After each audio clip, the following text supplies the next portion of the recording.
আসসালামু আলাইকুম রহমতুল্লাহি ওয়া বারাকাতুহু।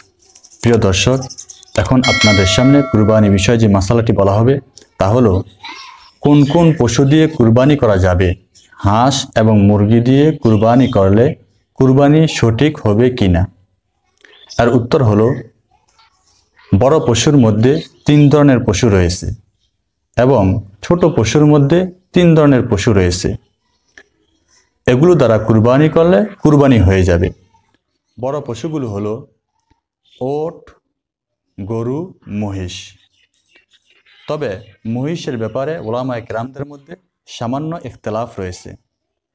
অনেক ওলামায়ে কেরাম মহিষকে গরুর অন্তর্ভুক্ত করেছেন, অনেকে করেন নাই। যারা করেছেন তাদের মতে কুরবানি হয়ে যাবে, যারা করেন নাই তাদের মতে হবে না। আর ছোট পশুগুলো হলো ছাগল, ভেড়া, দুম্বা। এই 6 প্রকার পশু দ্বারা কুরবানি করলে কুরবানি হয়ে যাবে। এই 6 প্রকার গৃহপালিত পশু ব্যতীত অন্য কোনো হালাল পশু অর্থাৎ হরিণ বা অন্যান্য যে কোনো হালাল পশু দ্বারা কুরবানি করলে কুরবানি হবে না।